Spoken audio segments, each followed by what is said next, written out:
para a aula, o número vai aumentando. Começar falando, então, da repercussão, né?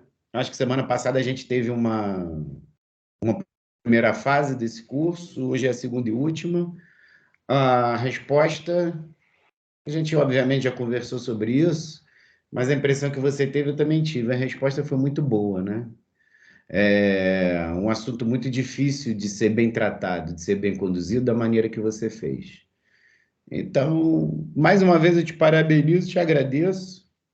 É uma honra para a gente, uma experiência muito boa do Ilamper ter você como nosso professor convidado, tá bom? Sem mais delongas, vamos que o caminho hoje é longo, né? E as pessoas talvez tenham uma facilidade maior em acompanhar a aula de hoje, visto que o tema é mais clínico, né? A gente vai falar bastante sobre a tromboelastografia, que é uma coisa que vem despertando interesse cada vez maior de todo mundo que pratica medicina em área de emergência, terapia intensiva, centro cirúrgico, inclusive cirurgiões têm gostado desse tema, procurado saber um pouco mais, e é muito importante saber o ciclo perpetuador, né, das coagulopatias em alguns cenários que a gente já mapeou, o que acontece mais frequentemente, né, em cada cenário, e alguns casos clínicos. A gente vai poder debater os diagnósticos das coagulopatias, como fazer, como pensar em cada um desses diagnósticos. Primeiro a gente pensa numa hipótese, depois vai confirmar, né? Como toda prática médica deveria ser, e as opções de tratamento. Então, sem mais delongas, depois a gente fala do nosso curso no final. A palavra é sua. Muito obrigado. Seja bem-vindo. Fique à vontade. Obrigado, meu amigo Rafael. Obrigado, Guilherme. Hoje a aula realmente acho que é uma aula mais interessante, prática acima de tudo, mas sem deixar a teoria de lado. Vou compartilhar já aqui a tela.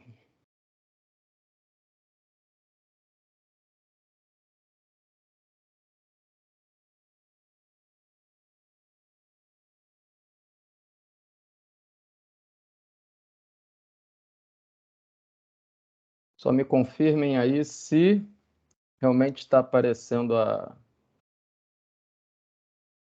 Perfeito. aula. Então tá bom. Perfeito. Então vamos lá, então.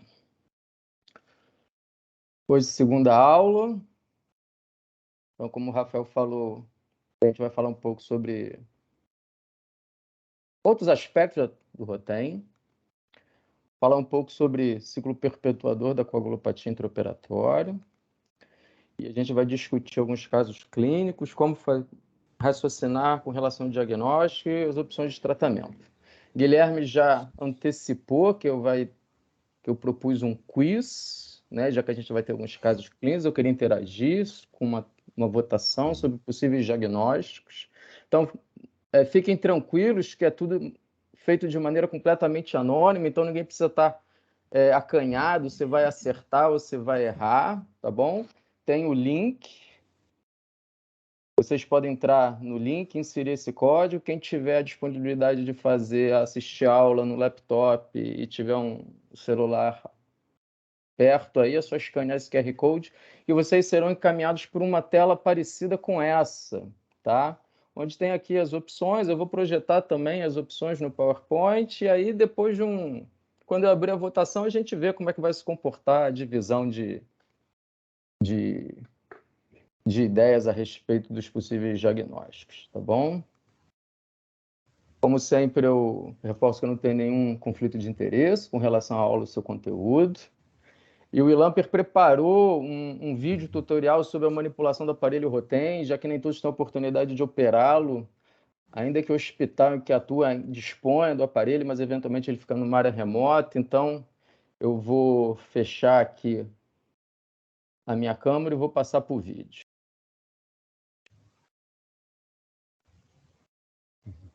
E eu retorno, obviamente, quando acabar o vídeo.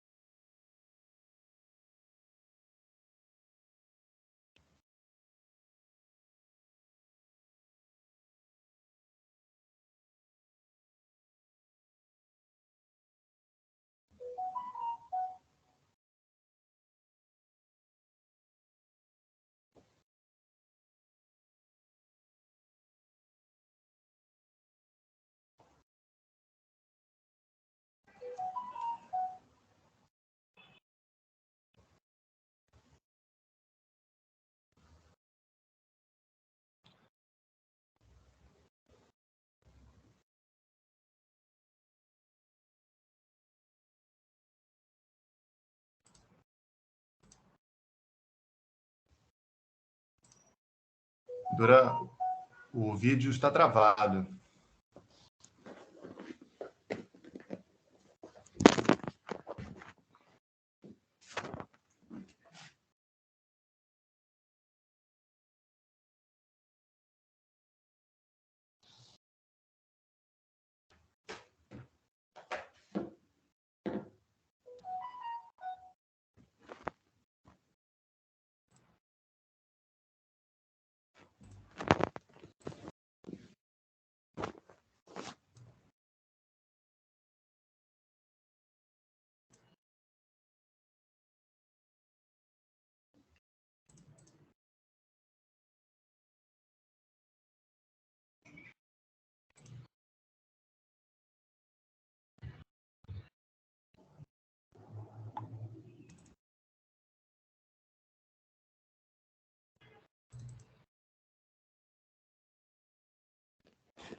Tá passando agora?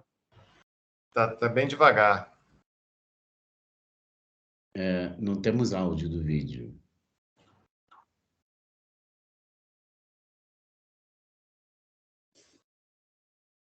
Para você tá normal o vídeo, Duran? Para mim está absolutamente normal. Não, o vídeo tá numa velocidade agora Mas travou. o áudio tá... Não, parei, obviamente, mas o áudio está normal do vídeo? Não, a gente está sem áudio. Sem áudio também? Duran, eu vou tentar passar... Vou tentar gerar por aqui esse vídeo, só um minuto. Você quer seguir a aula, Duran? Não. Enquanto espera o Eu vou Guilherme? parar aqui temporariamente a apresentação de slides, e aí vamos ver se agora o...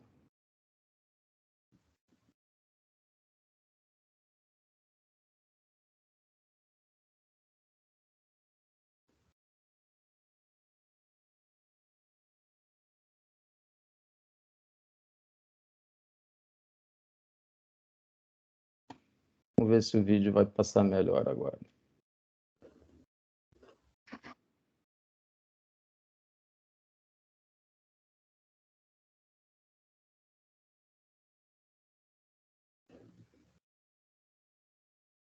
Não temos áudio.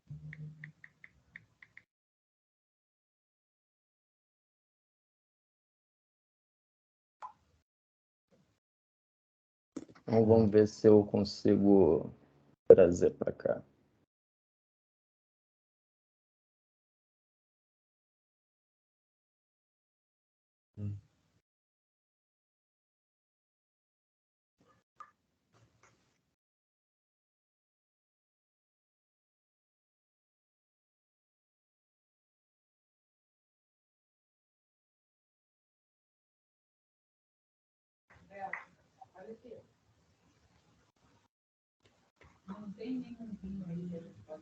Vejam agora. Acabaram todos os vinhos lá? Simone. Olha lá dentro, não tem nenhum. Lá dentro.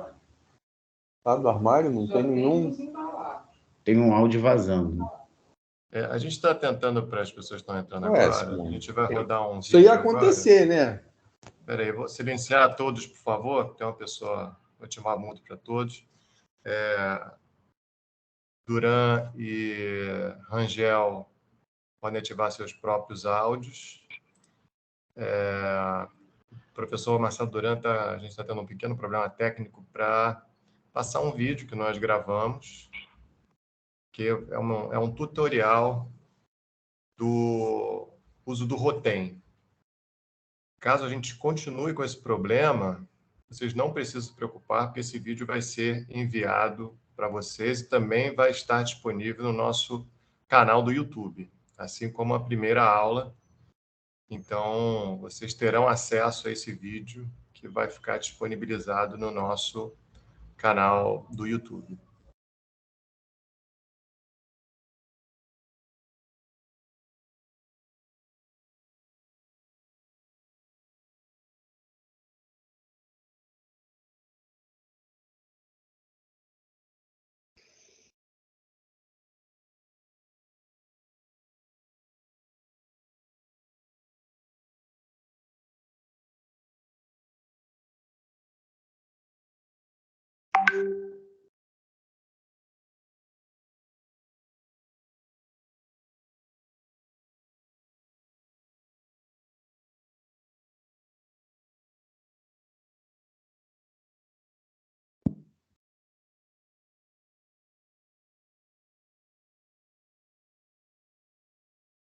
Temos áudio?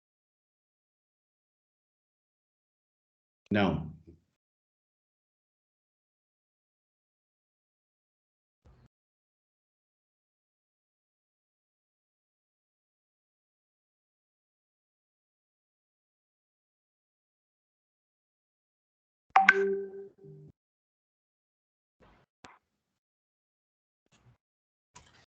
Duran, eu sugiro o seguinte, a gente está conseguindo ver a imagem,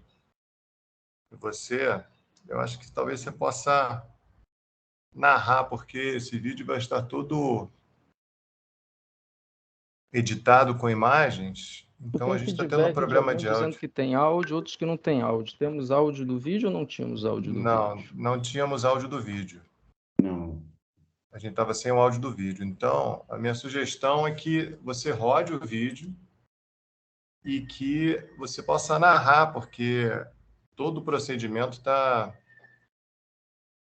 ali, né? Então, você pode talvez narrar e a gente pode mostrar o vídeo para as pessoas. O Guilherme, a gente estava com problema na velocidade do vídeo.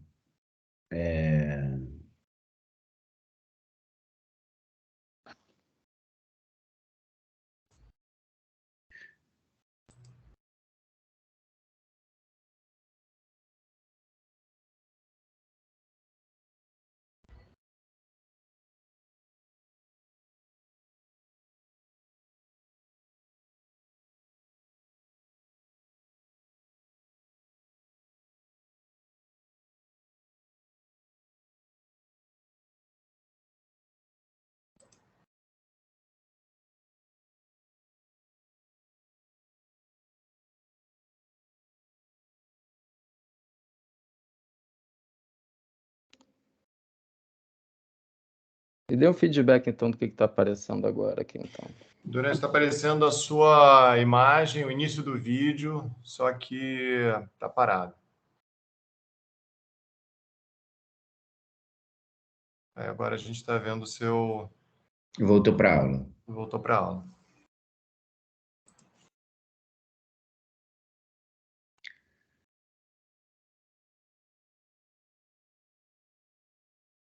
Talvez seja melhor, então. Vamos retomar. Alô, pode falar. Agora eu estou ouvindo vocês. Isso. A gente vai vendo a aula e o vídeo vai estar disponível até o final dessa apresentação. O Guilherme ainda tenta disponibilizar como organizador. Tá bom, tudo bem. A licença vocês... de referência talvez dê mais certo. Verdade. A questão é a seguinte, só me diz o que está aparecendo para vocês, então, agora. Sua aula normal. Então, tá bom. A pena que essas coisas tecnológicas faz parte. aconteçam, mas, enfim, eu peço desculpa. Mas vamos que acho que isso não vai apagar a questão do conteúdo da aula, não. A gente compensa isso falando lá durante a exposição. Bom, eu fiz questão de fazer esse slide porque quantas vezes eu ouvi algo semelhante a isso sempre que o paciente tinha algum sangramento maior e esperado durante a cirurgia, seja no contexto que a cirurgia tinha mal começado, ou quando já tinha sangrado um pouquinho, né? Mas seja qual for o trauma que o paciente esteja passando,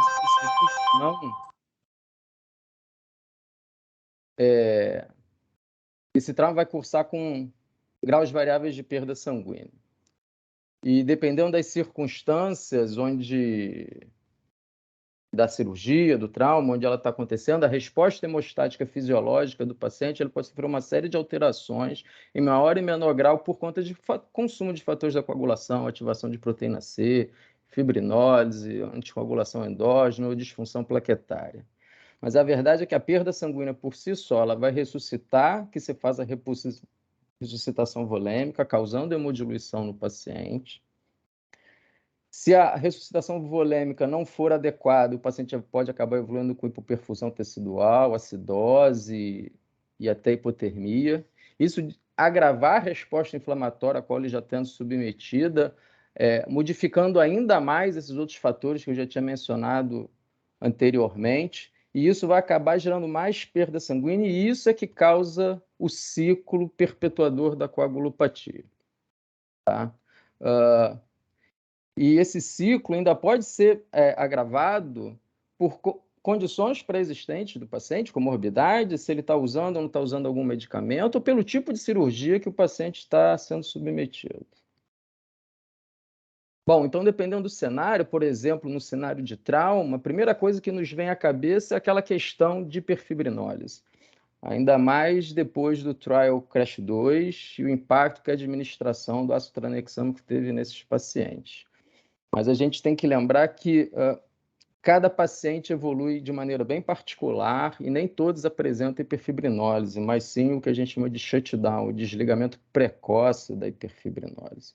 Principalmente a depender em que ponto da linha do tempo esse paciente chega para a gente. Né?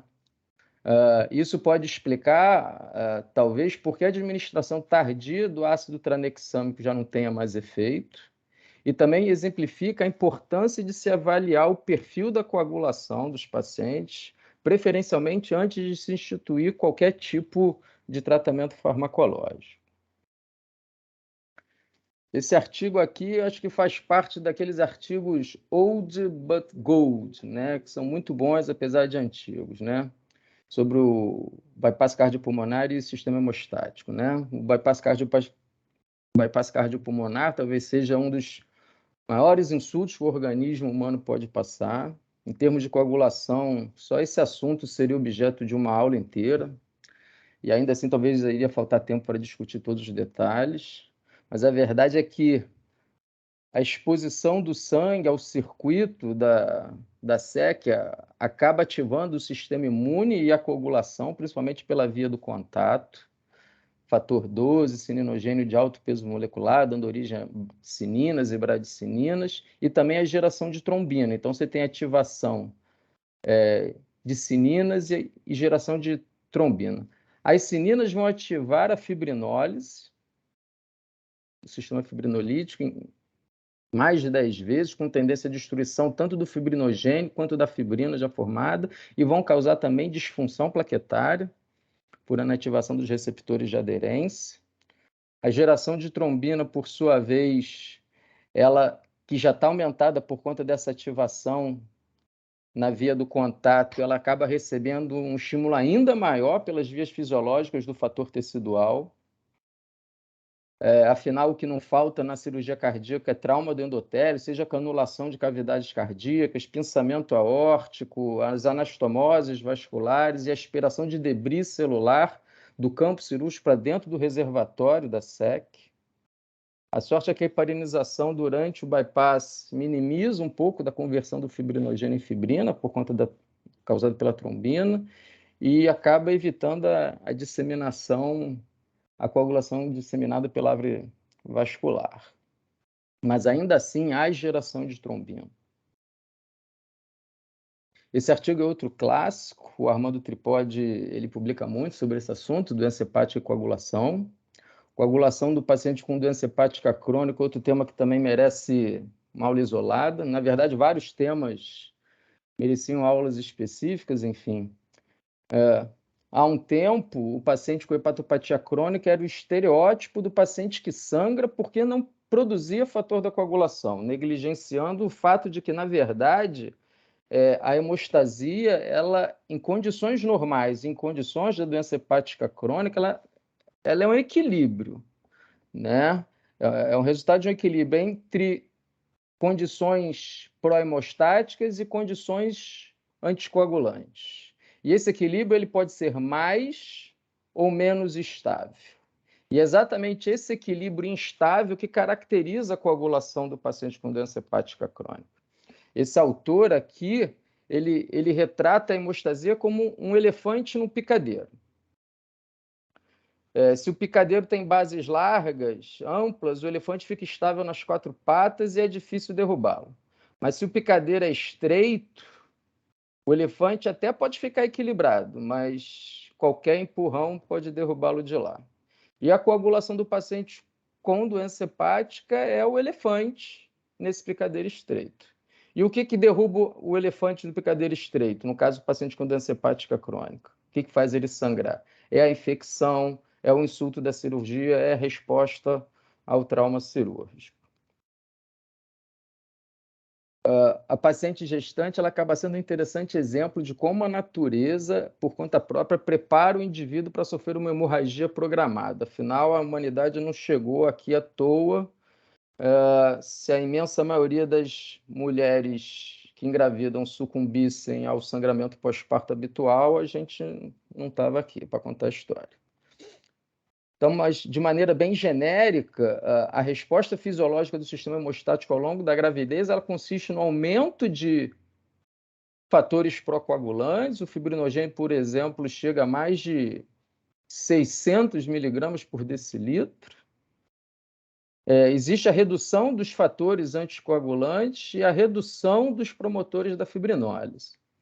Então, a gente tem um cenário montado para sobreviver a uma hemorragia desse tipo. E a gente percebe a importância dessas adaptações quando, por exemplo, se observa que mulheres que acabaram evoluindo para hemorragia pós-parto grave têm concentrações plasmáticas de fibrinogênio bem menores que aquelas que não tiveram hemorragia pós-parto grave.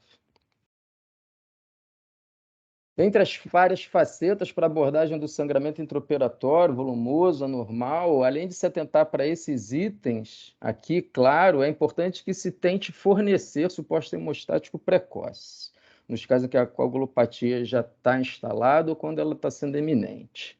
E, para isso, as evidências apontam que é importante que se consiga fazer o diagnóstico precoce estruturado da coagulopatia e o monitoramento da eficácia da terapia transfusional ou farmacológica, né?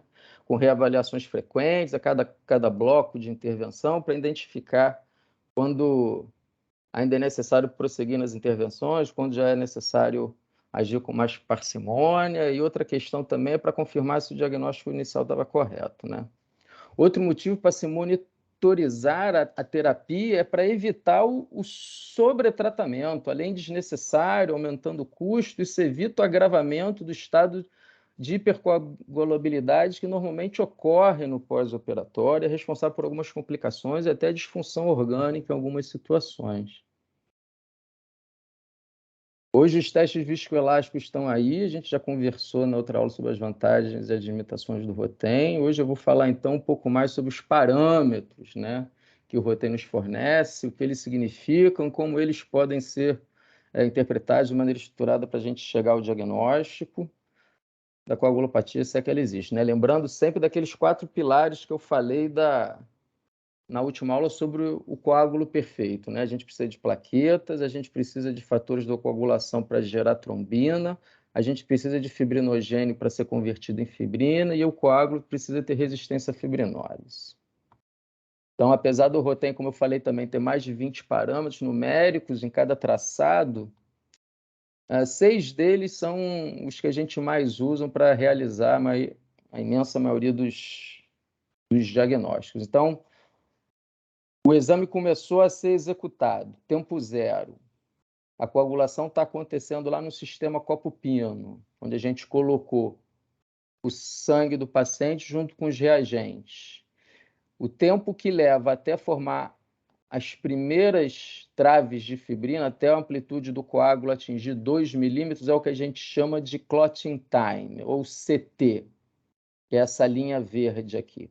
A partir daqui, o sistema começa a detectar que está havendo alteração das características viscoelásticas, que o sangue está deixando de ser completamente líquido e está começando a adquirir características de uma coisa sólida, né?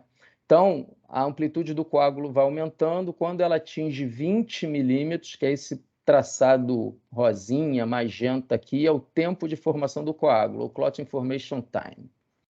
A partir daí, se tudo corre bem, a amplitude do coágulo ela vai aumentando com o passar do tempo, conforme as interações de fibrinogênio, fibrina e plaqueta elas vão acontecendo e o coágulo ele vai se estruturando e vai adquirindo amplitudes. E a gente tem amplitude no tempo 5 minutos, amplitude no tempo 10 minutos, que a gente chama de A5 e de A10. São os parâmetros mais precoces a respeito da estruturação do coágulo. A gente já consegue tomar decisões importantes com 5, 10 minutos da abertura do traçado. Quando o traçado atinge a sua amplitude máxima, então a gente atingiu o MCF, que é o Maximum Clot Firmness, que é a firmeza máxima do coágulo. Tudo correndo bem, esse coágulo ele tinha que permanecer aberto, mas tem situações onde o coágulo começa a ser degradado pelo sistema fibrinolítico, e aí a sua amplitude começa a diminuir, e aí vão aparecer os índices de Lise. O de Lise 30, o de Lise 60, por exemplo, o LI 30 e o LI 60, que vão refletir, na verdade, a porcentagem remanescente do coágulo nesses tempos, 30 minutos e 60 minutos. E, por fim, a gente tem o ML, que é a Lise máxima, que tem a mesma interpretação do LI, só que ela dá o valor do que está acontecendo naquele minuto em que o exame está acontecendo. Então, ele vai te dar o ml aqui, ele pode te dar o ml aqui, ou pode te dar o ml lá atrás, como a maioria dos exames, os exames acabam sendo interrompidos com 60 minutos, então, normalmente, o ml acaba refletindo ali 60. Muita gente também fica confusa com essa sopa de letras do Rotem, uma pena que o vídeo não tenha passado, mas com o vídeo eu acho que essas coisas vão ficar mais claras. Vou tentar falar brevemente aqui, para não perder tempo com a parte mais interessante da aula. Então, a gente tem que entender que os exames, né, eles são realizados sempre com 2 reagentes. Sempre com a combinação de 2 reagentes, pelo menos no sistema delta, que é o que a gente mais tem aqui no Brasil e é o que a gente vai se deter, tá? Então, a gente tem um exame, que é o exame ESTEM, que ele vai utilizar o reagente STAR-TEM, que tem cálcio e fator tecidual recombinante, o cálcio para recalcificar a amostra. Todas as amostras de sangue são colhidas naquele tubinho de tampa azul, que é o tubinho de sangue que contém citrato. Então, a gente precisa recalcificar a amostra, precisa ativar a coagulação, e aqui está ativando, então, com o fator tecidual recombinante. E aí tem, na verdade, o fator tecidual está aqui, né? Então, aqui está recalcificando, e aqui tem o fator tecidual e o polibreno, que vai deixar o exame insensível à heparina. Então, tem um reagente inicial que vai recalcificar e um agente que vai ativar a coagulação, aqui no caso com o fator tecidual recombinante. O INTEM, então a gente precisa também recalcificar a amostra de sangue, e aqui a gente vai disparar a coagulação através do ácido elágico, que vai tentar disparar a coagulação pela via do contato. E esse exame, por não ter o polibreno, ele é um exame sensível aos efeitos de heparina. Se aquela amostra tiver efeito de heparina, a gente vai conseguir detectar isso. O FibTEM é um exame que vai ser ativado pelo fator tecidual, e aqui dentro desse reagente, do FibTEM, além do cálcio, ele vai ter uma enzima chamada citocalasina D, que ela impede a polimerização da actina, que estava lá, que é responsável pela reorganização do citoesqueleto da plaqueta, e isso vai fazer com que as plaquetas não participem da formação do coágulo neste exame. Então, esse exame aqui, a gente vai ter a estruturação do coágulo apenas com a contribuição da conversão do fibrinogênio em fibrina. Então, é um exame que a gente está interessado em avaliar a quantidade de fibrinogênio que tem para a realização da coagulação. O EPTEM é um exame que a gente quer avaliar se existe ou não a presença de heparina, então a gente vai ativar a coagulação de maneira sensível à heparina, através do ácido elágico, e aqui a gente vai recalcificar e vai ter uma enzima chamada heparinase, que é capaz de degradar a heparina até a concentração de 7 unidades por mililitro de sangue. Então, se tiver heparina, a gente vai conseguir detectar através desse exame do EPTEM. E o APTEM, que é para detectar a presença de fibrinólise, a gente ativa a coagulação com fator tecidual e recalcifica a amostra, só que aqui esse reagente também vai ter a protinina, que é um antifibrinolítico potente.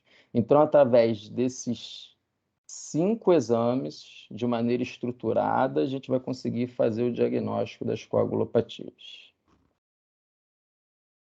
E não é à toa que esses reagentes eles estão coloridos assim, não foi por obra do acaso, na verdade, é que é exatamente assim que os reagentes são identificados na sua tampinha e é exatamente assim que os exames também aparecem na tela do sistema, tá?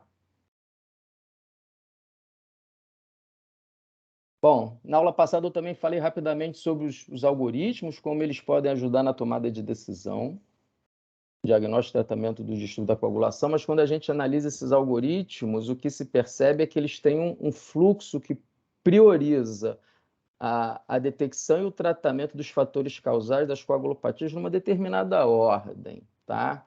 Ordem que segue essa pirâmide hemostática aqui proposta pelo Klaus Gurlinger, que publica muito sobre o Rotem e coagulação desde que o Rotem ele surgiu praticamente. E esses algoritmos, então, eles vão seguir essa pirâmide hemostática da base para o ápice, né? Partindo desde a hemostasia cirúrgica, passando pelas condições basais que são necessárias, como a gente viu, para uma hemostasia minimamente eficaz, passando por considerar os fármacos que o paciente está em uso, pelos componentes do coágulo perfeito, como eu falei, resistência à epifibrinólise, fibrinogênio, fatores da coagulação, plaquetas, com as respectivas formas de tratamento, até chegar em medidas extremas, como o fator 13 ou fator 7 ativado, quando nada mais surtiu efeito e, por que não, um pouco de ferro. Bom, então vamos lá. Para quem não conseguiu entrar já no sistema de votação, para quem chegou depois, o link é esse, o código é esse. Se puder escanear o QR Code, tá aí. Eu vou apresentar, então, o primeiro caso clínico, então, tá? O primeiro caso clínico que eu vou discutir é de uma cirurgia cardíaca de uma paciente de 67 anos que foi submetida a uma revascularização do miocárdio com 3 pontes, negando o uso de fármacos antiagregantes e anticoagulantes, exames pré-operatórios dentro do normal, cirurgia iniciada, TCA, tempo de coagulação ativado basal, dentro da faixa de normalidade, o paciente recebeu ácido tranexame conforme o protocolo da instituição, e antes da canulação das cavidades recebeu heparina, 20.000 unidades, entrou em SEC de mais ou menos 2 horas, durante a SEC recebeu ainda mais um bolo de heparina de 5.000 unidades, reaquecimento, saída de SEC, função ventricular boa, tudo bem para progredir a reversão da anticoagulação, foi administrado protamina 25 mililitros para reversão da heparina, só que o TCA, ao final, era de 160 segundos, bem diferente do TCA basal, apesar das condições de aquecimento, gasometria, eletrólitos, hematócritos estarem todos dentro do normal. E o cirurgião foi lá e pediu uma dose extra de protamina, né? Então, como é que a gente vai proceder nessa situação? Eu proponho 4 diagnósticos diferenciais. Então, realmente está faltando reverter heparina, tem deficiência de fatores da coagulação, o paciente está trombocitopênico ou está apresentando disfunção plaquetária grave, ou então ele está apresentando hipofibrinogenemia. Vamos ver o que vai aparecer aí de votação. Vou dar um minutinho para ver o que aparece.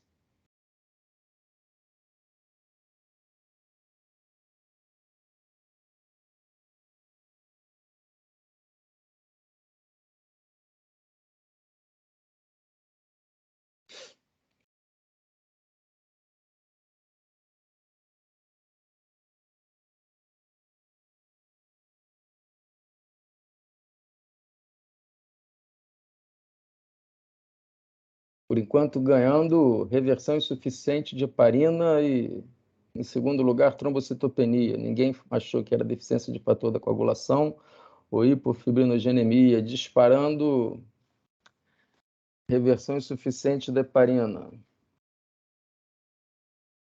Corrida dos Cavalinhos do Fantástico, está lá, reversão insuficiente de heparina ganhando de lavada. Só para deixar claro que o link está no nosso chat. Para quem quiser participar, é só clicar e participar do quiz, tá? A resposta é anônima. Resposta completamente anônima. Você está com vergonha de errar, porque não é esse o objetivo. Durante, Diga. tem quase 60 pessoas e o pessoal está votando pouco. Vamos votar mais. Na segunda Vamos ver nas questão, outras. a adesão vai ser maior. Pelo menos já deu para ter ideia de que o pessoal está achando que é a reversão insuficiente da heparina. Tudo bem.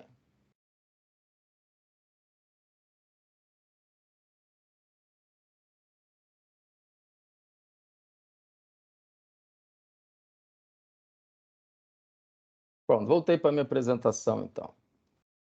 Depois a gente vê lá o resultado que podem continuar votando lá. Bom, como existe, então, a dúvida quanto à presença ou não de efeito residual de heparina, o que se realizou foi o teste INTEM, que, como eu falei lá na frente, ele é um teste sensível à presença de heparina. Quando a gente realizou esse teste, o que a gente pôde observar é que o CT, que é o tempo de coagulação, ele estava normal para dentro dos parâmetros do exame, o que afastava, então, a ideia de que havia efeito residual da heparina, porque se houvesse efeito residual da heparina, a gente ia conseguir detectar aqui, porque ali ia atrapalhar a cinética da formação do coágulo. Mas o que a gente viu é que a amplitude do coágulo estava bem abaixo do normal, como a gente pode ver aqui no A5, na amplitude de 5 minutos, na amplitude máxima do coágulo, que está por aqui. Então, mostrando que, na verdade, a cinética de formação está boa, mas a estrutura do coágulo está pobre. E essa estrutura do coágulo ela pode estar pobre decorrente ou da deficiência de plaquetas, ou de fibrinogênio, ou até de ambos. Tá? O mesmo padrão, enfim, se repetia quando a gente realizou o STEM, por exemplo. Não era plenamente necessário fazer o STEM, mas para bater realmente o martelo, realmente, a estrutura do coágulo está pobre. Também está com amplitudes de 5 e amplitudes máximas bem ruins abaixo do que se espera. E aí, então, a gente tem que fazer um teste para definir se o problema é plaqueta ou fibrinogênio ambos. A gente tem que fazer um teste que tire um desses elementos da jogada, que no caso é o FibTem. Então, a gente vai fazer o teste FibTem, que por causa, como eu falei, da cetocalasina, presente no reagente, ela vai tirar o papel das plaquetas na questão da estruturação do coágulo, de modo que só o papel do fibrinogênio vai permanecer na estrutura do coágulo. E o achado aqui é de um FibTem de amplitudes dentro do que se espera. Então, que mostra que o problema da estruturação do coágulo, que foi vista no STEM e no INTEM, não é um problema de fibrinogênio. Se deve, na verdade, é deficiência de plaqueta, provavelmente disfunção plaquetária grave, imposta por uma SEC mais longa. Né? Então, o tratamento desse caso aqui é transfusão de plaquetas. Tá? Na verdade, aquele TCA pós-protamina que estava alterado, muito diferente do TCA basal, provavelmente ele era causado exatamente pela plaquetopenia, que já é sabido que uma das causas de um TCA elevado, sem que haja presença de ação residual de heparina, é exatamente a trombocitopenia. E nesse cenário de TCA elevado após a administração de protamina, se não houvesse a possibilidade de se verificar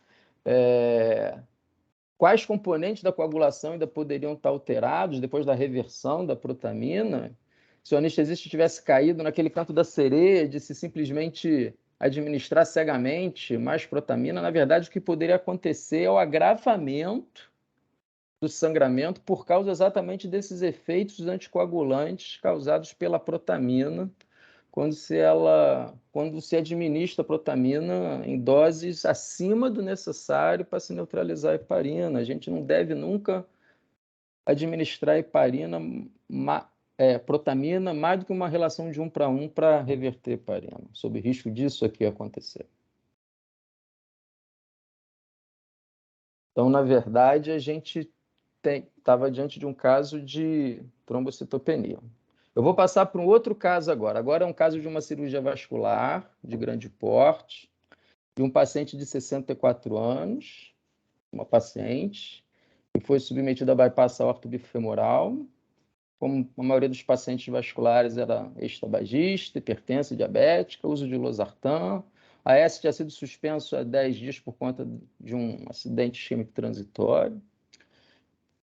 Apesar de não precisar, aquela história de pedir exames laboratoriais eram marginalmente alterados, nada demais, tinha boa contagem de plaquetas e tinha uma boa função renal, a paciente.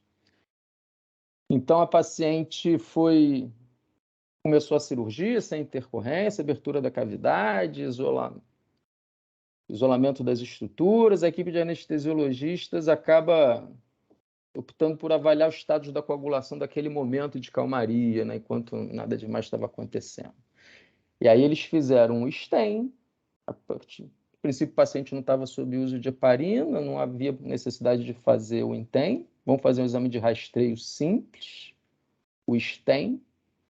E o que eles encontraram foi que a cinética de formação do coágulo estava adequada, um CT normal, um tempo de coagulação normal. O coágulo também exibiu uma estrutura normal, com amplitudes normais, tanto no A5 como no MCF, e era um coágulo que não apresentava sinais de lise precoce, a lise máxima até esse tempo de execução aqui do exame. O exame foi interrompido antes dos 60 minutos, era de apenas 4%.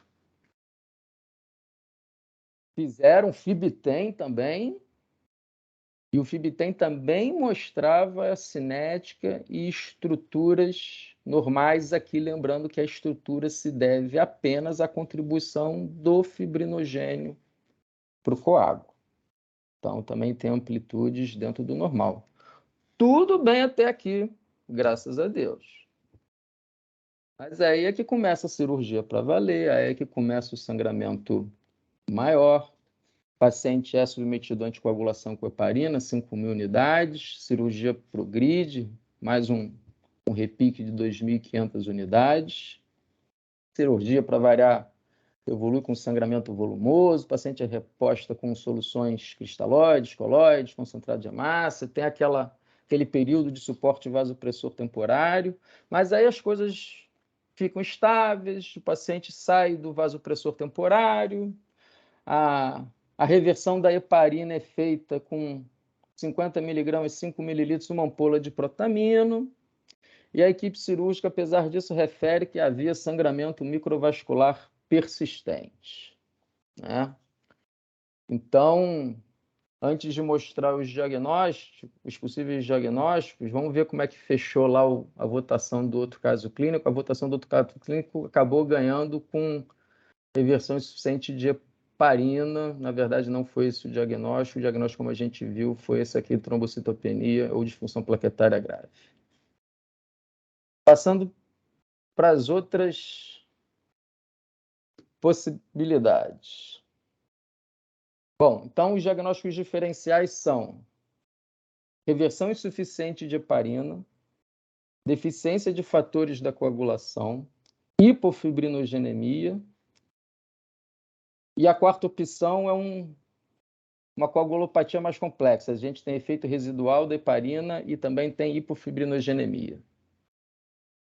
Então, votação em curso, está valendo.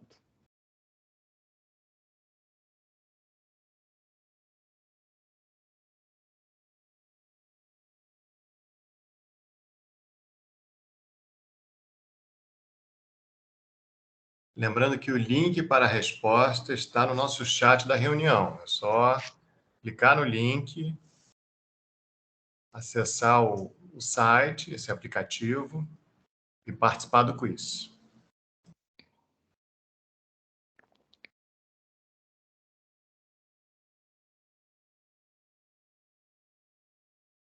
Páreo duro, desempatando. Hipofibrinogenemia, heparina residual com hipofibrinogenemia com heparina disparando, ganhando. Alguns ainda acham que pode ser deficiência de fatores da coagulação, disparando heparina residual e hipofibrinogenemia. Vamos botar uma votação mais empolgante dessa vez.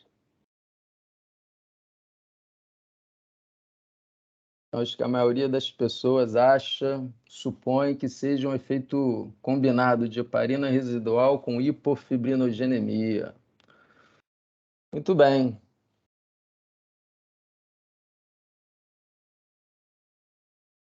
Vamos voltar, então, para os diagnósticos diferenciais e depois a gente vê como é que terminou a votação. Então, são esses os diagnósticos diferenciais. Vamos ver como é que a gente estrutura o raciocínio para chegar ao veredito, então. Então, para se avaliar se existia ou não o efeito residual da heparina, a gente tem que fazer, então, o exame que é sensível à heparina. E o exame que é sensível à heparina é o INTEM. Então, nesse INTEM aqui, o que se observou? Que ele tinha um CT bem alargado, mostrando que a coagulação demora a acontecer e que o coágulo tem amplitudes bem limítrofes, bem abaixo, vamos dizer assim, limítrofes marginalmente para o que se deseja para uma cirurgia de grande porte desse tipo. A primeira ação, então, com base nesse resultado, é confirmar se existe realmente ou não a presença de heparina, porque esse distúrbio aqui da coagulação pode ser uma deficiência de fatores da coagulação, porque eles vão atrapalhar também a cinética de formação do coágulo. Como é que a gente vai diferenciar um do outro? Então, a gente tem que fazer o teste confirmatório, que é o EpiTem, que tem lá a enzima heparinase que vai degradar a heparina se tiver heparina no sangue, né? Então, esse exame EpiTem aqui, o que ele observou? Que a estrutura do coágulo também era marginal, confirmando o achado desse exame aqui, ou seja, a estrutura do coágulo está alterada e esse aqui também confirma que está alterado, mas o mais importante deste exame, que é o motivo pelo qual a gente fez o EpiTem, foi que o CT, o tempo de coagulação, ele é bem menor que o CT do INTEM. O CT do EpiTem é de 243 segundos, enquanto o tempo do CT é de 402 segundos. Então, isso é sinal que a heparinase que estava aqui nos reagentes deste exame degradou heparina no sangue que estava na amostra e fez a cinética de formação do coágulo melhorar. E quando a relação entre o CT do EpiTem e o CT do INTEM é menor do que 0,8, menor que 80%, isso é um sinal positivo de que existe um efeito residual de heparina. Se este exame aqui tivesse dado 380, 380 é menor do que 402, essa pequena alteração ela não seria suficiente para justificar a presença de heparina. A gente tem que ter uma redução do CT de pelo menos 80%. Então, a gente fechou esse diagnóstico. Realmente, esse paciente tem ainda efeito de heparina residual. Para estudar a segunda questão, a respeito da estrutura do coágulo, nessas condições limítrofes marginais, foi feito, então, o teste FibTem, que observou que a estrutura do coágulo, em decorrência ao fibrinogênio, está, vamos falar assim, ridícula, né? Com uma amplitude de 6 milímetros, de 7 milímetros, muito abaixo do que se espera para uma cirurgia desse porte para uma hemostasia razoável. E isso fecha também o diagnóstico de hipofibrinogenemia, de fibrinogênio baixo. Então, a gente tem uma situação com dois distúrbios da coagulação, efeito residual de heparina e hipofibrinogenemia. Então, nesse caso, a gente tem, com esses 3 traçados, a gente tem o fechamento do diagnóstico.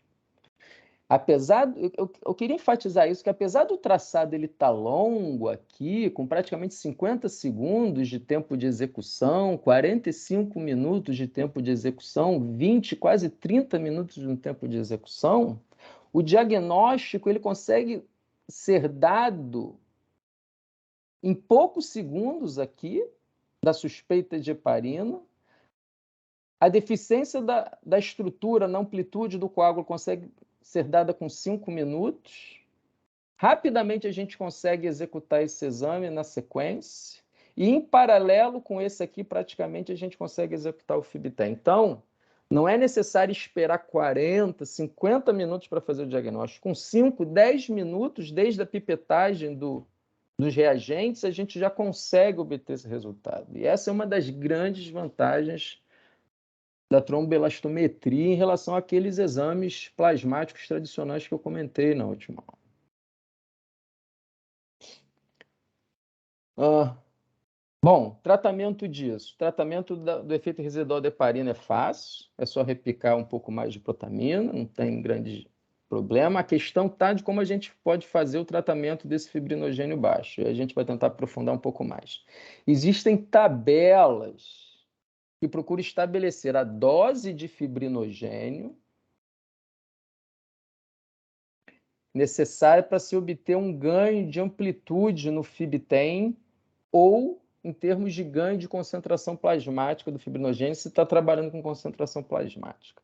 Então, para um determinado ganho de 4, 8, 12 milímetros no A10 do FibTem, de acordo com o peso do paciente, a gente tem que dar uma quantidade determinada de fibrinogênio. E é importante, então, o que eu queria ressaltar aqui nessa tabela, por isso que está aqui destacado em vermelho, é que para se realmente ter um efeito significativo no aumento do fibrinogênio, seja no FibTem, seja na concentração plasmática, em adultos medianos, vamos dizer assim, com mais de 60 quilos, a gente está falando de doses de fibrinogênio de 3 gramas ou mais. Tá? Então, se a gente está falando em termos de concentrado de fibrinogênio, isso significa mais de 120 mililitros, partindo do princípio que cada concentrado de fibrinogênio de 1 grama a gente precisa diluir em 40 mililitros, ou então mais de 250 mililitros de crioprecipitado, já que cada bolsinha lá individual de crioprecipitado tem 15 mililitros de crioprecipitado, né? Então, não é incomum que a falha do tratamento da hipofibrinogenemia seja, na verdade, causada, em muitos casos, por subdose de fibrinogênio. Tá? A paciente em questão, ela recebeu 4 gramas de concentrado de fibrinogênio, 160 mililitros, tá? E o exame de STEM, né, e FibTem realizados posteriormente mostraram agora que a estrutura do coágulo melhorou bastante, como a gente pode ver aqui no A5, no MCF, e a amplitude do FibTem também teve o ganho esperado, até acima do que a gente esperava, então a gente conseguiu aqui 16 no A5, 17 de MCF. Esse paciente aqui agora realmente tem um coágulo bem estruturado, a heparina foi revertida, o sangramento microvascular cessou.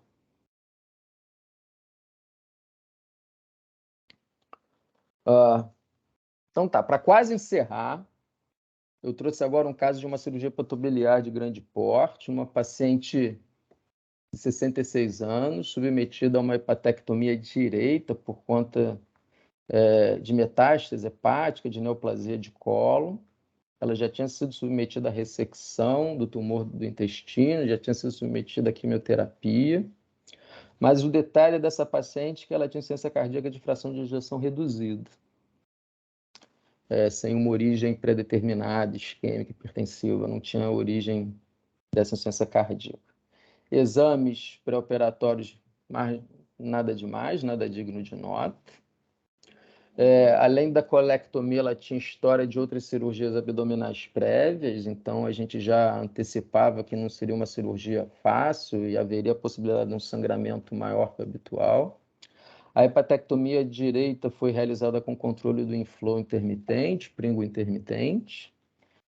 Ainda assim, houve sangramento volumoso durante toda a cirurgia, acabou sendo volumoso, reposto com concentrado de hemácia, cristalóide, soluções colóides e aquela história do vasopressor temporário. Mas ainda assim, a peça depois que foi retirada e o paciente estabilizado, apresentava condições hemostáticas basais ok, mas ainda tinha aquela história do sangramento microvascular persistente. Os anestesiologistas que estavam lá encarregados do caso resolveram investigar a presença de uma coagulopatia multifatorial nesse caso. Então, a gente vai propor esses diagnósticos diferenciais aqui. Tem deficiência de fatores da coagulação, tem hipofibrinogenemia. É um caso combinado de deficiência de fatores da coagulação com hipofibrinogenemia ou é um caso combinado de hipofibrinogenemia com hiperfibrinólise, tá? Vou passar lá para o sistema de votação e aí a gente vai ver que ganhou, no caso anterior, a hipótese de heparina residual com hipofibrinogenemia, né? O pessoal acertou o diagnóstico. Vamos abrir aqui a votação desse caso, então. Vamos ver o que o pessoal acha que está acontecendo. Se é deficiência de fatores da coagulação, se é fibrinogênio baixo, se é um distúrbio combinado de fatores da coagulação com fibrinogênio baixo, ou se é hiperfibrinólise com fibrinogênio baixo.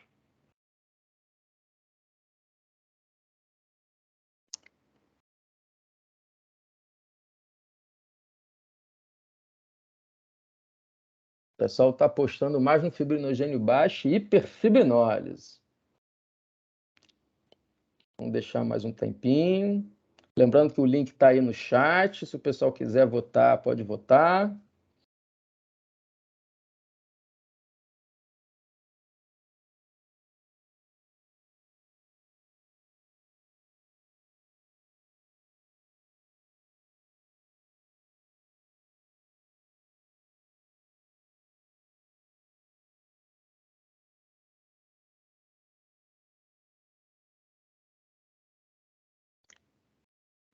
A maioria das pessoas está votando aqui pelo fibrinogênio baixo e hiperfibrinólise. Vamos ver como é que isso vai se comportar.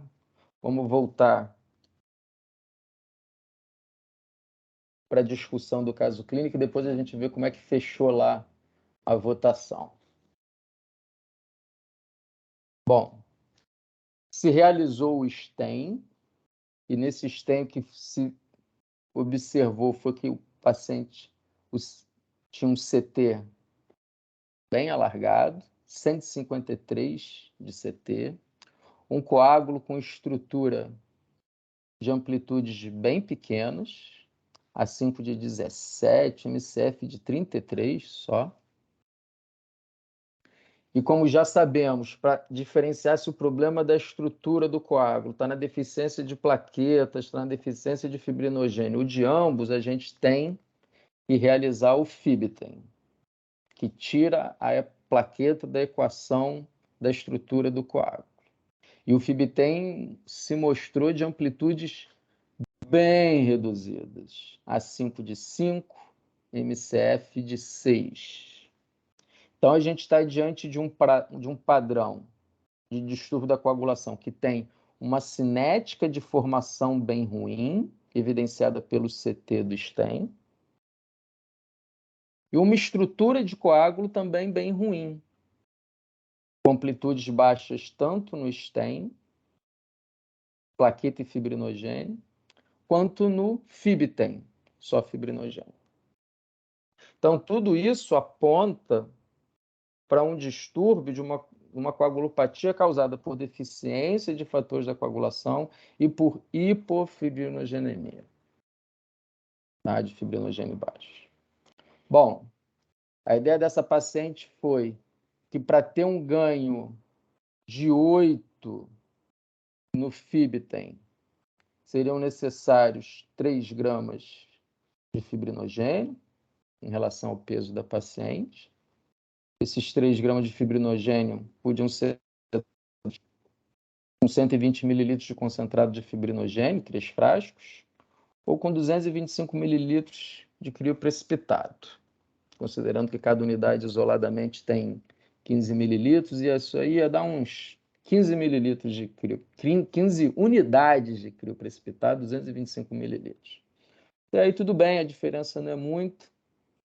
A gente acabou optando pelos 3 gramas de fibrinogênio com concentrado de fibrinogênio. A questão é que a dificuldade estava na reposição dos fatores da coagulação. Existiam 2 possibilidades. Vamos tentar pensar aqui. A gente pode repor através de complexo protrombínico ou através de plasma fresco. Só que diferente do fibrinogênio, que já tem uma tabela de quanto se quer administrar de fibrinogênio para se obter um determinado ganho no Fibtem, isso ainda não existe para a correção do CT, decorrente de deficiência de fatores da coagulação.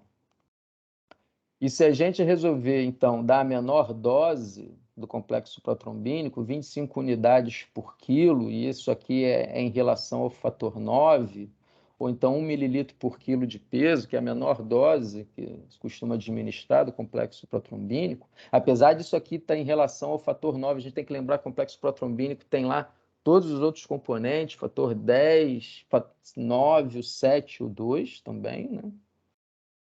Então, isso aqui ia resultar em administrar 1.500 unidades de fator 9 ou 60 mililitros lá do complexo protrombínico, 3 frascos. Se a gente fosse dar os mesmas 1.500 unidades de fator 9,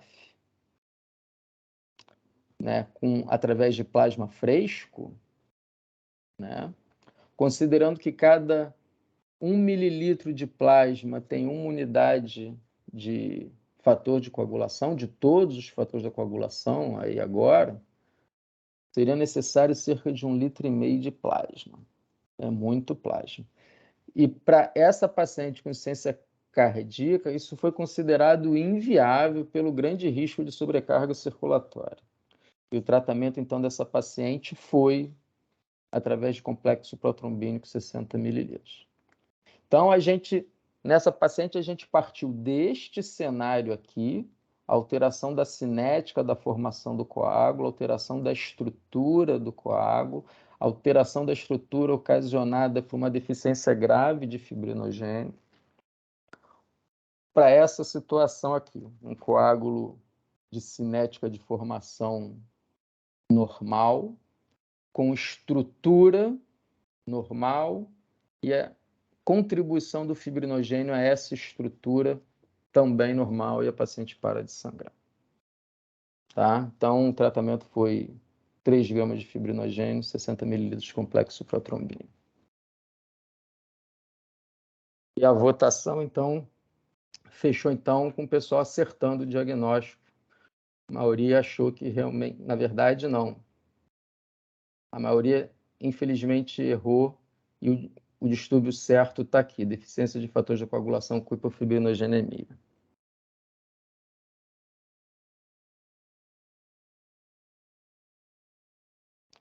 Bom, quase acabando, né? Com tempo e treinamento, a interpretação do Rotem, feita aí sem figurinha, direto na tela, né, do sistema, ela fica dinâmica mais ou menos assim. Esse aqui era um caso de cirurgia cardíaca, uma dupla troca valvar, tempo de SEC prolongado, onde mesmo após a reversão da protamina, o paciente ainda apresentava sangramento microvascular. Quem estava diante do caso executou o exame INTEM, que é sensível, então, à heparina, percebeu que o CT do INTEM estava largado. Diante dessa possibilidade, ele executou o EPTEM para saber se isso era ocasionado por efeito residual ou não da heparina, ou se era simplesmente deficiência de fatores da coagulação. Ele observou que o CT do EPTEM era bem menor que o CT do INTEM, confirmando então que havia ainda efeito residual da heparina. Ótimo diagnóstico. Mas ele também percebeu que a estrutura do coágulo no INTEM estava bem abaixo do normal, né? Que as amplitudes estavam abaixo do esperado. Então foi feito o exame Fibtem para ver se o problema está no fibrinogênio, nas plaquetas ou em ambos. E o achado do Fibtem é de que um coágulo tinha realmente estrutura ruim, de amplitude muito pequena, visualmente claro isso. Então, também fecha o diagnóstico que, além de efeito residual de heparina, esse paciente tinha hipofibrinogenemia também, tinha fibrinogênio baixo. Para ser bem criterioso, o anestesiologista também havia executado o Sten, que é insensível à heparina, tira a heparina da história na questão da cinética de formação do coágulo, e ele percebeu que o CT estava lá um pouquinho alargado também. Ele pensou, será que também tem deficiência de múltiplos fatores da coagulação? Mas a verdade é que, diante do diagnóstico de um fibrinogênio muito baixo e diante do fato de que o CT do Eptem estava normal, mostrando que quando tira a heparina da equação, a cinética de formação do coágulo estava normal, ele achou mais prudente corrigir primeiro o efeito residual da heparina, a deficiência de fibrinogênio, para depois, numa segunda rodada de exames, reavaliar com um novo Exten e verificar se o prolongamento do CT ainda estava presente, e no caso ele não estava. Outro exemplo de avaliação rápida é esse aqui, quando vocês estiverem avaliando transplante hepático, num determinado momento de um exame intraoperatório, vocês baterem o olho num traçado desse aqui de Exten e achar essa clássica figura de corpo de peixe, rabo de peixe, cada um chama de um jeito, onde existe uma queda importante da firmeza do coágulo ao longo do exame, e isso é praticamente sinônimo de hiperfibrinólise fulminante, tá? A lise do coágulo é tal que praticamente zera, é de 100%, ou seja, todo coágulo que se formou vai ser destruído, tá? Isso, inclusive, essa hiperfibrinose, ela é tão importante que ela se manifesta nos índices de lise também do Fibtem. E como eu falei na outra aula, a hiperfibrinose, ela não destrói só a fibrina, ela destrói o fibrinogênio também. Então, acaba causando hipofibrinogenemia grave nesses pacientes, né? Obrigado, Gustavo, pela figura bem legal. Bom, eu espero que esse segundo encontro tenha sido menos árido. É uma pena que o vídeo não tenha passado aqui antes para poder ilustrar como é que o exame é feito. À primeira vista parece ser complicado, mas com um pouco de treino, dedicação, o Rotem passa a ser encarado como qualquer outro monitor na rotina do período perioperatório, tá? Então, para aqueles que se distraíram durante a aula, ficam as mensagens aí de que a operação do Rotem é fácil. Cerca de 1 minuto em condições de treino habitual, você já consegue executar o exame, não tem nada demais. A curva de aprendizado é rápida. Cada cenário possui uma fisiopatologia da coagulação própria, né? Então, que direciona para diagnósticos mais prováveis e também vai acabar ajudando no direcionamento de que exames e interpretação dos resultados. E com treinamento correto e o tratamento rápido das coagulopatias, a gente pode ser bem decisivo no desfecho dos nossos pacientes. Rafael, tá aí. Eu estou aqui, estou aprendendo, estou concentrado, Duran. Parabéns, tá? Mais uma vez, uma aula brilhante. Deixa eu ligar minha câmera, né? Para vocês verem que sou eu mesmo. Parabéns, tá? Sensacional a aula. A adesão, parabéns para quem participou, para quem tentou acertar os diagnósticos. Achei muito boa a resposta da ferramenta. Você gostou? Eu gostei. Queria que mais gente tivesse participado, mas Mas eu acho isso que foi uma coisa embriônica, acho que valeu. valeu, foi ótimo. Agora, quem quiser, manda suas perguntas aqui, o chat está aberto, tá? Eu tenho umas perguntas ainda. Vamos às perguntas, Duran? Vamos lá. Duran, pedi a gentileza que você continue compartilhando a tua imagem. A Já gente não está vendo mais. você. Pronto, Isso, ótimo. Eu estou te vendo bem.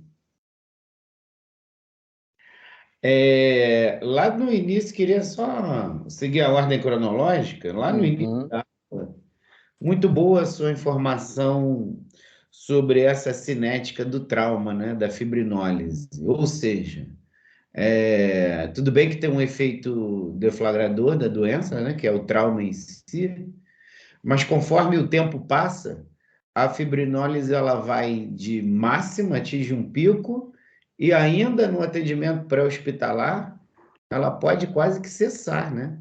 E o paciente Exatamente. chega na sala de emergência e depois no centro cirúrgico, provavelmente vai ser operado, sala de exames, etc. E está com a fibrinólise cessada. Desculpa, pessoal. Duran e Rafael, vou pedir para vocês ligarem as câmeras de vocês. As câmeras estão desligadas. Não, a minha câmera está ligada. Eu estou vendo o Tá. Duran bem. Eu também estou vendo, Vocês estão Rafael. vendo? Tá. Para Tá. gente, eu não estou vendo vocês aqui, para mim. Eu estou vendo o Rafael. Tá. Vou desligar minha câmera. Liguei minha câmera de novo. Vou fazer isso também, ó. Desliguei e liguei. O que eu queria te perguntar, então, é o seguinte. Com base nisso, nessa cinética que existe no trauma, mas uma coisa que você falou aí, quando a cirurgia vascular estava na calmaria e os colegas escolheram o primeiro exame. Existe um custo-benefício definido? Porque a gente pensa que o Rotem é um exame que tem um custo, né? Sim, sim. E assim, inclusive nos hospitais, às vezes se retiram. A máquina vai, a máquina volta, por questão de comodidade, por causa do custo dos reagentes. Exato. Existe uma relação custo-benefício bem definida no sentido da gente fazer exames profiláticos, se é que a gente pode chamar assim, ou seja, a gente ainda não estando em estado de sangramento, com aglopatia adquirida? Na maioria das vezes não, Rafael. Isso que fique claro, o Rotem ele tem que ser usado da mesma forma que os outros exames, né, que eu tinha falado. Se não tem sentido você pedir exame plasmático se o paciente não tem história de sangramento, não apresenta nada, a mesma forma vai funcionar para o Rotem, né? Embora existam alguns estudos já tentando relacionar, na verdade, o perfil da coagulação dos pacientes em determinadas áreas a determinados desfechos. O que eu quero dizer? Por exemplo, paciente de câncer, se ele tem hipercoagulabilidade, ainda que não tenha manifestado fenômeno tromboembólico, se existe ou não a valia de se anticoagular esse paciente profilaticamente. Esse é um ponto. Segundo, pacientes com doenças inflamatórias crônicas. A aterosclerose é uma doença inflamatória crônica. Então, os pacientes vasculopatas graves. Você vê que esse paciente que a gente apresentou aí, ele tinha um coágulo de respeito, né? Então, será que esse paciente lá no pré-operatório já não tinha que estar sendo anticoagulado? Ou algum outro tipo de profilaxia? Essa é uma outra pergunta que se faz. Mas, para o ambiente cirúrgico, sangramento, se o paciente não sangra, não há por que tomar a iniciativa de fazer um exame basal, vamos dizer assim. A questão é que a gente trabalha muitas vezes com um hospital universitário, de ensino, e eventualmente esses momentos acabam servindo para treinamento do residente, para ele estar bem treinado, para na hora do pega para capar ele poder responder à execução do exame de maneira adequada, né? Alguns pacientes da vascular, eu confesso que eu sinto bem tentado a fazer um exame profilático, vamos dizer assim, mas não é bem profilático, é para tentar detectar coisas que estão ali ocultas e a gente não está conseguindo ver. Por exemplo, pacientes com aneurisma de aorta grandes, volumosos. Esses pacientes têm um grande hematoma na luz do aneurisma. Aquilo ali está ativando a coagulação de uma maneira constante, insidiosa. E não foram as poucas vezes que, apesar do paciente não sangrar, se detectou hiperfibrinólise. Afinal, o coágulo está sendo mantido, fica chuveirando pequenos fragmentos de fibrina para a periferia, que o organismo tem que dar jeito para isso. Então, eventualmente, nesses pacientes, a detecção ou não de hiperfibrinólise já te antecipa, já te orienta o uso de nesses pacientes. Cara, talvez nisso que eu queria chegar, por exemplo, um paciente de cirurgia cardíaca ou mesmo vascular que fez uso de heparina. Ele está heparinizado. Uhum. Só que ele pode ter outros distúrbios por condições próprias que ainda não foram manifestas. Afinal de contas, ainda está numa fase pré-sutura, o paciente ainda está em circulação extracorpórea, né? Então, eu posso fazer um teste, por exemplo, insensível à heparina, sabendo que se eu fizer um teste sensível à heparina, o CT vai estar largado.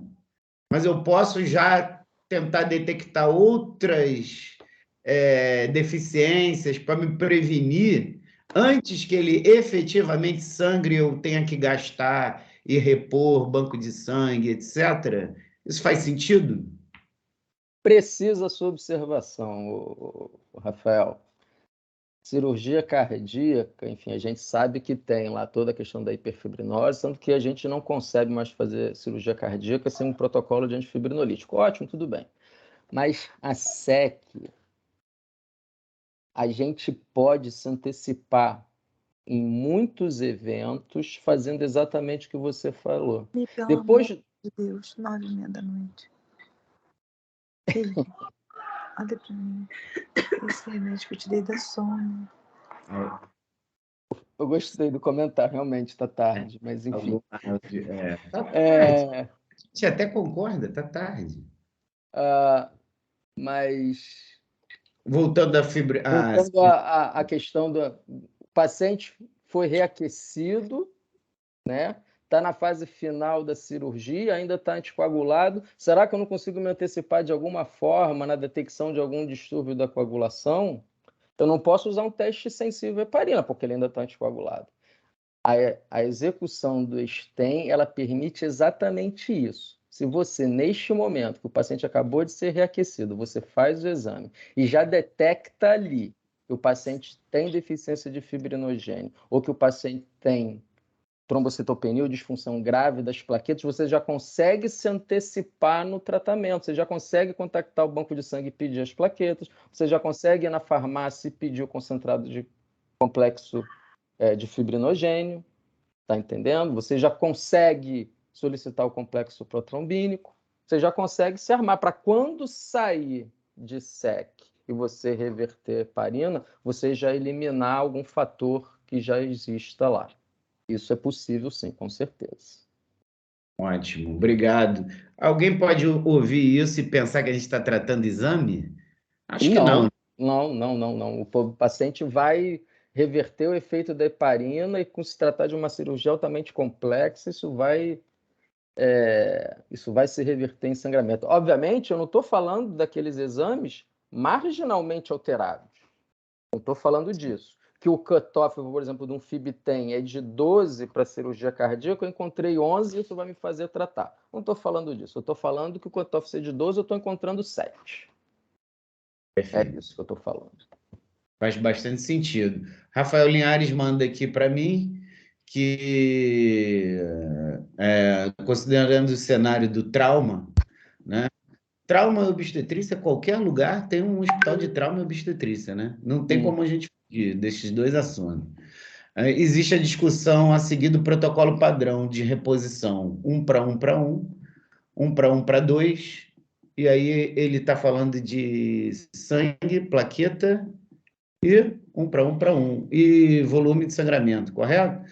Ou transfundir pelo método viscoelástico. Qual a sua opinião sobre protocolo ou uso obrigatório de método viscoelástico? Se tiver com o método viscoelástico disponível, eu vou seguir o algoritmo com o método viscoelástico. Tá? Eu vou seguir isso. Seguir um para um, concentrado de hemácia, plasma e plaqueta, a gente está tentando reconstruir o sangue total, né? Que seria isso, né? Que é uma alternativa que os hospitais realmente que lidam com trauma, isso a gente vê nos Estados Unidos, força militar, essas coisas, eles têm disso, né? Mas aqui no Brasil, por se tratar de um elemento altamente escasso, o ser humano, o sangue humano é uma coisa muito escassa, então não adianta, eles fracionam o sangue todo para poder atender o maior número possível de pessoas. Quando a gente faz esse protocolo de um para um, a gente acaba usando de mais plaqueta, usando de mais plasma e usando de menos crio. É isso que acontece. Só porque você falou sangue total, existem protocolos militares, não é isso? Perfeito. Duran, eu acho que sem mais perguntas, só digno de nota uma coisa que eu anotei aqui. Cara, a quantidade gigantesca de plasma fresco congelado que é necessário pela conta para a gente repor fatores de coagulação, para a gente corrigir o ROTEM.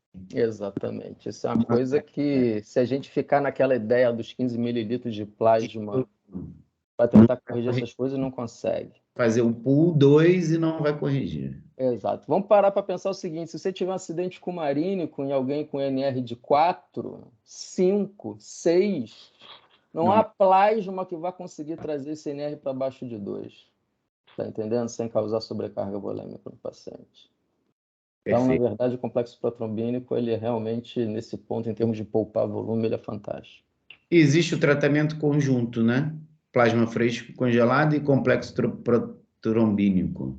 Posso associar?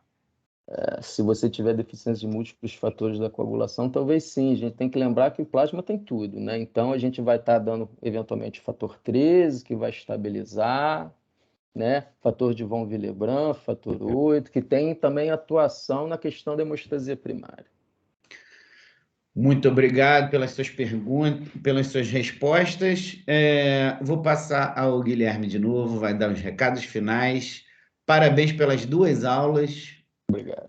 Foi bem completo. Aquilo que você falou é verdade, que eu acho que as pessoas talvez tenham necessidade de se aprofundar em coisas que a gente passou correndo hoje, principalmente em cenários cirúrgicos, né?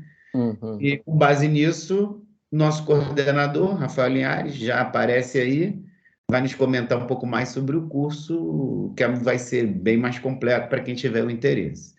Muito obrigado a todos. Guilherme, com você. Eu queria agradecer ao Duran, sempre brilhante. Esse curso gratuito foi feito com apoio da União Química. Sem a União Química não teria sido possível oferecer esse curso de graça a tanta gente que assistiu. Foram mais de 100 pessoas que assistiram esse curso. E devido exatamente à grande procura, a gente decidiu montar um curso exatamente sobre o manejo do sangramento do paciente, da anemia do paciente perioperatório. Vai ser um curso em que as pessoas que estão assistindo essa aula vão ter um desconto de 60% na inscrição. É só ir até o nosso site, eu coloquei na página, no nosso chat aí, o link para inscrição. No Pix o desconto é ainda maior. E vai ser um curso com 10 aulas, vai ser coordenado pelo Rafael Linhares, que é um dos nossos sócios, um dos diretores do Elamper. Ele que é mestre em PBM, fez um mestrado na Áustria e vai falar um pouquinho mais sobre esse curso, que deve ter até, a gente pretende, com convidados internacionais, vão ser 10 horas, 10 aulas que vocês podem ter de mais amplo no entendimento de coagulação. Rafael. Boa noite a todos. Boa noite, Guilherme, Duran, Rangel. Parabéns, Duran, pelas aulas. Realmente excelente. Aprendi demais também. Rangel, pela moderação. A ideia é essa, né? A gente montar um curso sobre PBM. O Duran fez uma síntese, né, de parte do conhecimento do PBM nessas 2 aulas, mas o PBM vai além disso, né, vai sobre formulação de protocolos institucionais, sobre manejo da anemia e outros assuntos, a gente conseguir destrinchar um pouco mais cada subespecialidade cirúrgica. E a gente vai ter esse curso de 10 aulas, 10 horas de curso, vai ser totalmente online, e a gente vai ter a presença de convidados nacionais e internacionais nesse curso, aproveitando esse mestrado que eu fiz na Áustria. A Áustria, para quem não sabe, talvez seja o principal local no mundo com linha de pesquisa nessa área de PBM, de coagulopatia perioperatória, manejo do sangramento do paciente, né? Que PBM é Patient Blood Management. Então, é um conceito bastante amplo, e espero todos lá no curso. Vai ser bem legal. Mais informações a gente vai colocar no site, e o Guilherme vai fazendo a comunicação para os nossos alunos, nossos seguidores. Tá bom? Basicamente isso. Exatamente. Grande abraço e boa noite para todo mundo. Obrigado, Dr. Rafael Linhares. O link já está no chat. De qualquer forma, vamos enviar e-mail para todos vocês. Agora, aproveitando, nas próximas 24 horas, vocês vão ter esse desconto de 60%. Depois esse desconto vai diminuindo ao longo da semana, e depois a gente vai ter um preço cheio no futuro. Então, é realmente um desconto para aproveitar nesse momento. E para quem não assistiu, a gente teve problema com o vídeo. O vídeo vai ficar disponibilizado no YouTube, no nosso canal do YouTube. Então, vocês vão assistir o vídeo do Duran sobre o tutorial do Rotem. Então, uma boa noite para todos. Agradeço a sua participação no nosso curso online, coagulopatias perioperatórias, e continue ligado aos nossos cursos e na nossa página do Ilamper no Instagram, tá? E lembre sempre de olhar o nosso site, ilamper.com.br. Boa noite a todos.